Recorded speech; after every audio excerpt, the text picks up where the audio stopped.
KaraokeBooks. Pride and Prejudice. Written by Jane Austen. Audiobook. Chapter 10. The day passed much as the day before had done. Mrs. Hurst and Miss Bingley had spent some hours of the morning with the invalid, who continued, though slowly, to mend, and, in the evening, Elizabeth joined their party in the drawing-room. The loo table, however, did not appear. Mr. Darcy was writing, and Miss Bingley, seated near him, was watching the progress of his letter, and repeatedly calling off his attention by messages to his sister. Mr. Hurst and Mr. Bingley were at piquet, and Mrs. Hurst was observing their game. Elizabeth took up some needlework, and was sufficiently amused in attending to what passed between Darcy and his companion. The perpetual commendations of the lady either on his handwriting, or on the evenness of his lines, or on the length of his letter, with the perfect unconcern with which her praises were received, formed a curious dialogue, and was exactly in unison with her opinion of each. "How delighted Miss Darcy will be to receive such a letter." He made no answer. "You write uncommonly fast." "You are mistaken. I write rather slowly." "How many letters you must have occasion to write in the course of a year." "Letters of business, too. How odious I should think them." "It is fortunate, then, that they fall to my lot instead of to yours." "Pray tell your sister that I long to see her." "I have already told her so once, by your desire." "I am afraid you do not like your pen." "Let me mend it for you." "I mend pens remarkably well." "Thank you, but I always mend my own." "How can you contrive to write so even?" He was silent. "Tell your sister I am delighted to hear of her improvement on the harp, and pray let her know that I am quite in raptures with her beautiful little design for a table, and I think it infinitely superior to Miss Grantley's." "Will you give me leave to defer your raptures till I write again?" "At present I have not room to do them justice." "Oh, it is of no consequence. I shall see her in January." "But do you always write such charming long letters to her, Mr. Darcy?" "They are generally long, but whether always charming, it is not for me to determine. It is a rule with me, that a person who can write a long letter with ease cannot write ill." "That will not do for a compliment to Darcy, Caroline," cried her brother, "because he does not write with ease. He studies too much for words of 4 syllables. Do not you, Darcy? My style of writing is very different from yours." "Oh," cried Miss Bingley, "Charles writes in the most careless way imaginable. He leaves out half his words, and blots the rest. My ideas flow so rapidly that I have not time to express them, by which means my letters sometimes convey no ideas at all to my correspondents." "Your humility, Mr. Bingley," said Elizabeth, "must disarm reproof." "Nothing is more deceitful," said Darcy, "than the appearance of humility. It is often only carelessness of opinion, and sometimes an indirect boast." "And which of the two do you call my little recent piece of modesty?" "The indirect boast, for you are really proud of your defects in writing, because you consider them as proceeding from a rapidity of thought and carelessness of execution, which, if not estimable, you think at least highly interesting. The power of doing anything with quickness is always much prized by the possessor, and often without any attention to the imperfection of the performance. When you told Mrs. Bennet this morning, that if you ever resolved on quitting Netherfield you should be gone in 5 minutes, you meant it to be a sort of panegyric, of compliment to yourself, and yet what is there so very laudable in a precipitance which must leave very necessary business undone, and can be of no real advantage to yourself or anyone else?" "Nay," cried Bingley, "this is too much, to remember at night all the foolish things that were said in the morning. And yet, upon my honor, I believed what I said of myself to be true, and I believe it at this moment." At least, therefore, I did not assume the character of needless precipitants merely to show off before the ladies. I dare say you believed it, but I am by no means convinced that you would be gone with such celerity. Your conduct would be quite as dependent on chance as that of any man I know, and if, as you were mounting your horse, a friend were to say, "Bingley, you had better stay till next week," you would probably do it, you would probably not go, and, at another word, might stay a month. You have only proved by this, cried Elizabeth, that Mr. Bingley did not do justice to his own disposition. You have shown him off now much more than he did himself. I am exceedingly gratified, said Bingley, by your converting what my friend says into a compliment on the sweetness of my temper. But I am afraid you are giving it a turn which that gentleman did by no means intend, for he would certainly think the better of me if, under such a circumstance, I were to give a flat denial, and ride off as fast as I could. Would Mr. Darcy then consider the rashness of your original intention as atoned for by your obstinacy in adhering to it? Upon my word, I cannot exactly explain the matter. Darcy must speak for himself. You expect me to account for opinions which you choose to call mine, but which I have never acknowledged. Allowing the case, however, to stand according to your representation, you must remember, Miss Bennet, that the friend who is supposed to desire his return to the house, and the delay of his plan, has merely desired it, asked it without offering one argument in favor of its propriety. To yield readily, easily, to the persuasion of a friend is no merit with you. To yield without conviction is no compliment to the understanding of either.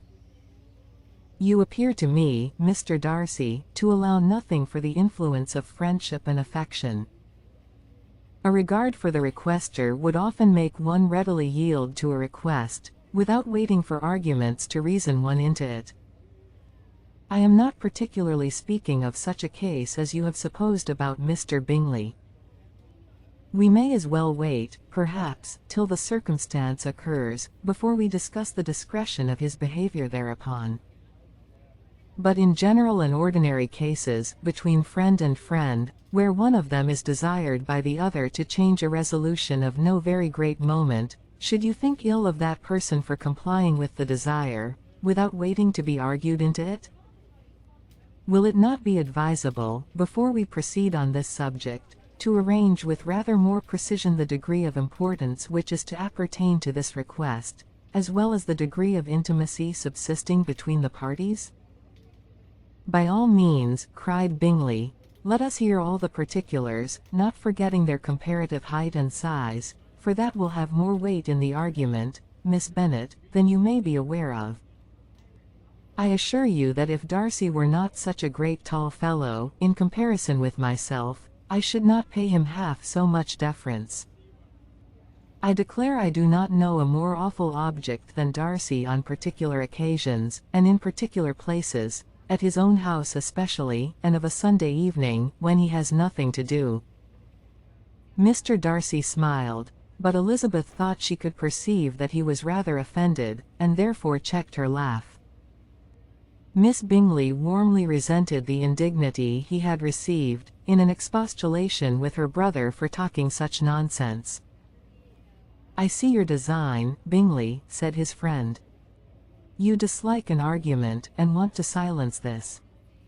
Perhaps I do. Arguments are too much like disputes. If you and Miss Bennet will defer yours till I am out of the room, I shall be very thankful, and then you may say whatever you like of me. What you ask, said Elizabeth, is no sacrifice on my side, and Mr. Darcy had much better finish his letter. Mr. Darcy took her advice, and did finish his letter. When that business was over, he applied to Miss Bingley and Elizabeth for the indulgence of some music.